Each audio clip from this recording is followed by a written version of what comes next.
In this video, I'll show you my unique bread mithai recipe that I crafted after trying a few different ideas in my kitchen. After a little trial and error, I finally got the recipe just right, and the result was so good that I knew I had to share it with all of you. The best thing about this recipe is that you only need a few simple ingredients to make it. It takes less than 20 to 25 minutes to prepare and tastes just like a rich homemade mithai. So if you're looking for a quick dessert to make for your family, your guests, or even for a festival, then this recipe is definitely worth trying. Now, let's get started. Before we begin making our bread mithai, let's quickly gather all the ingredients we'll need. We'll need a few slices of fresh bread, a handful of cashews and almonds, which we will roast in a minute, and about 2 liters of full cream milk. If you have milk powder at home, keep that ready.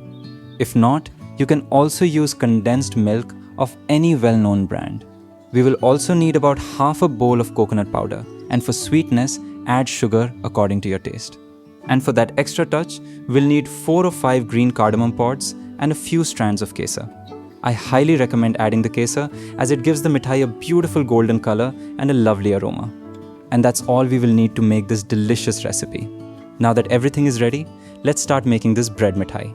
In the second part of this recipe, we'll prepare the perfect rabri and filling for our bread mithai. Lightly grease a pan with enough rice bran oil, then add a handful of cashews and almonds. Roast them over medium heat until they turn lightly golden. I wouldn't recommend adding any other nuts at this stage, as they can affect the taste and texture of the filling, and not in a good way. For the second step, we'll lightly roast the coconut powder until it becomes fragrant. You can either buy desiccated coconut or simply grate and dry fresh coconut at home. Just keep an eye on it, as it can burn very quickly and spoil the taste of the filling. So stir it continuously over medium heat, and once it turns lightly golden and releases a nice roasted aroma, transfer it to a separate bowl. In the third step, we'll prepare a delicious rabri that tastes just as good as it looks. Start by pouring half a liter of milk into a pan and bring it to a gentle boil. Then slowly add the milk powder while stirring continuously, so it blends in smoothly without forming lumps.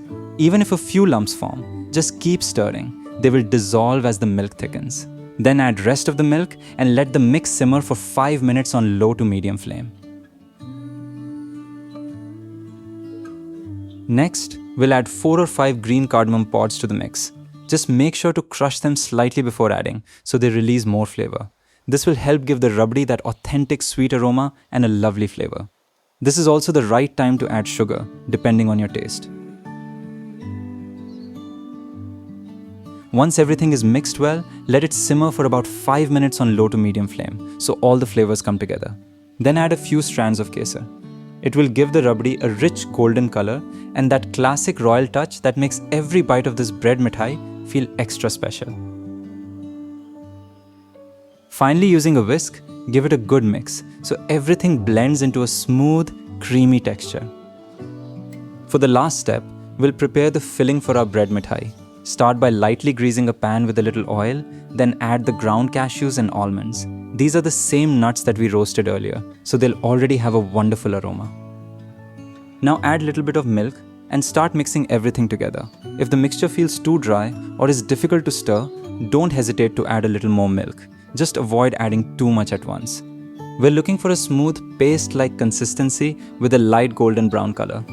Once you reach that consistency, add sugar according to your taste and keep stirring until it dissolves completely. If the filling starts sticking to the pan, simply lower the heat and keep stirring. In just a few minutes, you'll have a rich filling that's perfect for our bread mithai. Now for the final part, we'll prepare the bread for the filling and the dipping. Take a few slices of fresh bread and trim off the brown edges, just as I'm showing you in the video. I'm cutting them one by one so it's easier for you to follow, but if you have a sharp knife, you can easily trim 3 or 4 slices together and save some time. Once that's done, flatten each bread slice using a rolling pin, or as we call it in India, a bellon. Make sure to flatten each slice individually, otherwise they'll stick together and become difficult to separate. Place a spoonful of the filling on one side of the bread, then gently roll it towards the other end to form a neat pocket. Since the filling is slightly moist, the edges of the bread will seal naturally, so you won't need anything extra to hold it together.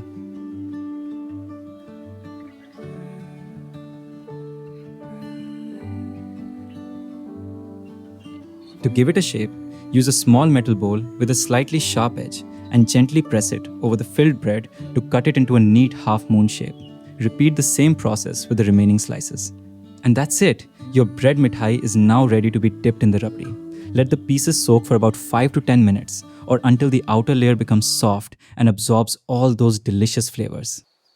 Bread mithai is best served with chopped cashews, almonds, and a few strands of kesar. Enjoy this rich and delicious homemade sweet with your family and loved ones.